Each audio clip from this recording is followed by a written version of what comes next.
शिव महापुराण की कथा कहती है और गणेश चरित्र अपन श्रवण कर रहे हैं। और कल से चतुर्थी लग रही है। जिसके घर में संपदा की कमी पड़ती हो, बीमारियां ज्यादा फैल रही हो, बहुत कष्ट हो महाराज, बहुत ज्यादा दुखी हो महाराज, कोई काम नहीं बन रहा, बहुत तकलीफ में हो, तो शमी पत्र, शमी की पत्ती, जहां गणेश जी का स्थान है वहां पर 5 शमी पत्र 5 समर्पित करें और शंकर जी के ऊपर 3 शमी पत्र समर्पित करें। बहुत ध्यान देना, 5 शमी पत्र जहां गणेश जी का स्थान है शिवलिंग में वहां समर्पित करें, 3 शमी पत्र शिवलिंग के ऊपर समर्पित करें।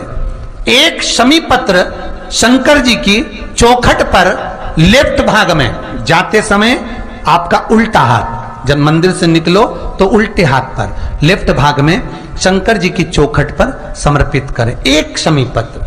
और महाराज घी का दिया जहां लेफ्ट भाग में आपने शमी पत्र रखा है, मंदिर में ना दिया लगाकर बाहर की ओर जहां शमी पत्र रखा है उसके ठीक साइड में एक घी का दिया लगा दीजिए। केवल गणेश चतुर्थी से लेकर अनंत चतुर्दशी तक गणेश पुराण कहती है भगवान गणेश जी का मोर ध्वज का, मयूर ध्वज गणेश का नाम लेकर जो ये दीप शमी पत्र चढ़ा देता है उसके घर से कभी रिद्धि सिद्धि नहीं जाती, वैभव प्रतिष्ठा नहीं जाती। कर कर देखना, अगले साल तक आपका व्यापार कितना चलता है हमको बताना जरूर, करके देखो एक बार। गणेश पुराण का, शिव महापुराण का यह प्रसंग करिए, जीवन में उतारिए। चतुर्थी से लेकर अनंत चतुर्दशी तक गणेश जी का मूल स्थान, आपको गणेश जी की मूर्ति पर चढ़ाने का नहीं बोल रहा है। क्यों नहीं बोल रहा है? क्योंकि गणेश जी की आप प्रतिष्ठा करोगे तो वो टेम्परेरी है, 10 दिन के लिए कर दिया फिर वापस विसर्जन कर दिया। पर जहां शंकर मंदिर में बैठ गए, शिवलिंग स्थापित हो गया, वहां ना जाने कितने समय से शंकर की आराधना हो रही है, वहां गणेश जी सदा विराजमान है, सदा आराधना। और देखो ये 10 दिन में अगर आपने शमी पत्र बिल्कुल मन से समर्पित करा है ना, तो मेरा विश्वास कहता है शिव महापुराण का, मेरे बाबा विश्वनाथ की कृपा कहती है, मेरा मन कहता है 10 दिन के अंदर आप शमी चढ़ाएंगे ना तो कुछ ना कुछ अच्छी खबर जरूर मिलेगी, ये पक्का है। पर हमें बताना जरूर, व्हाट्सएप पर हो, मैसेज जरूर करना कि क्या फायदा हुआ आपको 10 दिन के अंदर, बोलना जरूर, कर कर देखिए। शिव स्मरण, भगवान गणेश शिवराज का जो व्रत करने वाली होती हैं, जो चतुर्थी का पूजन करने वाली होती हैं, उनके भीतर का एक भाव होता है कि जैसे ही शाम का समय आए चंद्रदेव का पूजन करें, चंद्र जब प्रकट हो जाए, कलश भर लिया, उसके नीचे आखा दाना रख दिया, चावल गेहूं जो भी आप रखते हो पूजन के लिए, ऊपर पात्र आदि रख दिया जलाशय, फिर अपन ने घी का दिया लगाकर पूजन भी कर ली। तो जो चतुर्थी का पूजन करने वाली होती हैं, जो चतुर्थी का नियम व्रत धारण करने वाली होती हैं, बड़ी बड़ी चतुर्थियां करती हैं या उसका नियम धारण करती हैं, तो चतुर्थी का जो पूजन करती है वो किस चीज के लिए होता है? केवल संतान, पुत्र, परिवार, हमारा कुटुंब, हम जिस कुल में हैं, हमारा कुल वैभव की ओर बढ़े, संपदा की ओर बढ़े और उसकी आयु बढ़े, उसकी आयु बढ़े, वैभव बढ़े। बहुत ध्यान दीजिएगा महाराज, चतुर्थी की पूजन में जो आप आखा दाना रखते हो, गेहूं वगैरह कुछ भी जो रखते हो, उसकी बड़ी महत्वता होती है महाराज। यहां तक कहा गया है, चतुर्थी की कथा तो आप लोग पढ़ते होंगे, जो लोग पढ़ते हैं उनको मालूम होगा, चतुर्थी की कथा में लिखा है, चौथ माता के व्रत में वर्णन किया गया है कि वो आखा दाना जो रखा जाता है, मान लो कोई जरूरी काम होता है तभी आखा दाना को रखा जाता है, संभाल के रखते हैं कि हम इस काम के लिए जा रहे हैं और हमारा ये कार्य सफल होना चाहिए। तो जिसने चतुर्थी का व्रत करा है जिसने चंद्रदेव का पूजन करा, चतुर्थी का व्रत करा, वो गणेश जी से विनती करके वहां से 2-4 आखा दाना उठा ले, और जो व्यक्ति का काम अटक रहा है अपने ही घर का, पर दूसरे कुल को नहीं देना, अपने ही कुल के अंतर्गत जो काम अटक रहा है उसकी जेब में, उसके पल्लू में उस चीज को रख दिया जाए। तो चतुर्थी जो अगली आती है, जैसे आप महीने की करते हो तो महीने की, और आप जैसे करते हो कि 4 अलग बड़ी बड़ी चतुर्थी करते हो, तो उसके अनुसार आपका कार्य सिद्ध होता ही है। उस आखे दाने का इतना महत्व होता है क्योंकि चतुर्थी का व्रत करने वाली माता जब व्रत करती है तो स्वयं चतुर्थी की कथा में लिखा हुआ है कि पार्वती जी गणेश जी से चतुर्थी की कथा बचवाती।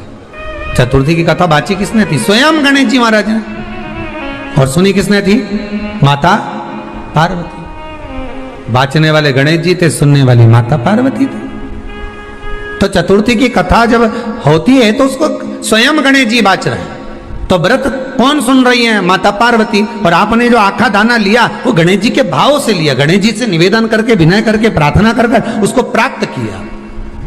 पुराण की कथा कहती है और गणेश चरित्र अपन श्रवण कर रहे हैं, और कल से चतुर्थी लग रही है। जिसके घर में संपदा की कमी पड़ती हो, बीमारियां ज्यादा फैल रही हो, बहुत कष्ट हो महाराज, बहुत ज्यादा दुखी हो महाराज, कोई काम नहीं बन रहा, बहुत तकलीफ में हो, तो शमी पत्र, शमी की पत्ती, जहां गणेश जी का स्थान है वहां पर 5 शमी पत्र 5 समर्पित करें, और शंकर जी के ऊपर 3 शमी पत्र समर्पित करें। बहुत ध्यान देना, 5 शमी पत्र जहां गणेश जी का स्थान है शिवलिंग में वहां समर्पित करें, 3 शमी पत्र शिवलिंग के ऊपर समर्पित करें।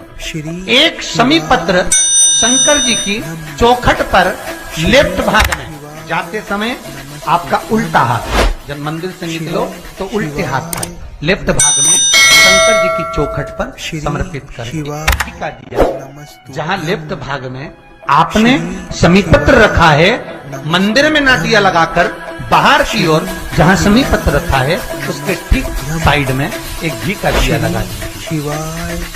केवल गणेश चतुर्थी, गणेश पुराण कहती है भगवान गणेश जी का, मोर ध्वज का, मयूर ध्वज गणेश का नाम लेकर जो ये दीप शमी पत्र चढ़ा देता है, उसके घर से कभी रिद्धि सिद्धि नहीं जाती, वैभव प्रतिष्ठा नहीं।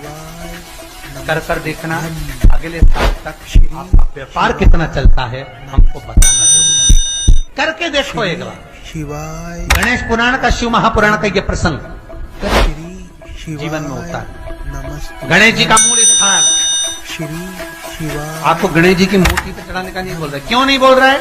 क्योंकि गणेश जी की आप प्रतिष्ठा करोगे तो वो टेम्परेरी है, 10 दिन के लिए कर दिया फिर वापस विसर्जन कर दिया। पर जहां शंकर मंदिर में बैठ गए, शिवलिंग स्थापित हो गया, वहां ना जाने कितने समय से शंकर की आराधना हो रही है, वहां गणेश जी सदा विराजमान। अगर आपने शमी पत्र बिल्कुल मन से समर्पित करा है ना, तो मेरा विश्वास कहता है शिव महापुराण का, मेरे बाबा विश्वनाथ की कृपा कहती है, मेरा मन कहता है 10 दिन के अंदर आप शमी चढ़ाएंगे ना तो कुछ ना कुछ अच्छी खबर जरूर मिलेगी, ये पक्का। जितने आस्था चैनल पर कथा सुन रहे हो, जितने फेसबुक और यूट्यूब पर सुन रहे हो, और जितने इस छत्तीसगढ़ की पावन धरा पर बैठकर सुन रहे हो, बहुत सावधानी से सुनना। एक छोटा सा कपूर का टुकड़ा जब आरती में जलाया जाता है तो ये कपूर क्यों जलाते हैं? इस कपूर का महत्व क्या है? इस कपूर का कारण क्या है? ये कपूर है कौन जिसको हम आरती में जलाएं? क्या जरूरत इस कपूर को आरती में जलाने की? क्या जरूरत इसको यज्ञशाला में जलाने की? क्या जरूरत है इस कपूर को पूजन में जलाने की? स्वयं गुरु बाबा कहते हैं, यदि कोई आरती में, पूजन में, घर में एक कपूर का टुकड़ा आरती के बाद में जब समर्पित करेगा तो उसको अश्वमेध यज्ञ का पुण्य प्राप्त हो जाएगा। अश्वमेध यज्ञ के पुण्य को पाने के लिए कपूर का टुकड़ा आज भी आरती में जलाया जाएगा। एक कपूर का टुकड़ा सुख का, इसीलिए हमारे यहाँ शास्त्र कहता है महाराज, जब आपको घर में अगर ऐसा लगने लगे कि 15 दिन से बहुत बेचैनी है, बहुत दुख तकलीफ लग रही है, कोई ना कोई बीमार पड़ रहा है, कुछ ना कुछ तकलीफें लग रही है, तो एक पीपल का पत्ता ले लो, उसके ऊपर एक कपूर का टुकड़ा ले लो, सारे घर में घुमाकर उसको दरवाजे के बीच मध्य में जलाकर रख दीजिए। थोड़ी सी 20 से 25 मिनट के अंदर मकान में एनर्जी वापिस आ जाएगी, उस भवन में एनर्जी वापिस प्राप्त हो जाएगी। 20 से 25 मिनट के अंदर एनर्जी वापस लग रहा है कि यहाँ नेगेटिव है तो उसको पॉजिटिव बनाया जा सकता है। रात को 12 बजे शंकर जी के मंदिर में शिवलिंग पर चढ़ी हुई बेलपत्री को उठाकर शंकर मंदिर का शिखर देखकर चबा चबा कर खा लीजिए।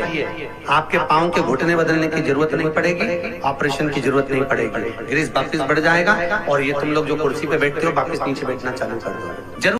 श्री शिवाय नमस्तुभ्यं। श्री शिवाय नमस्तुभ्यं। श्री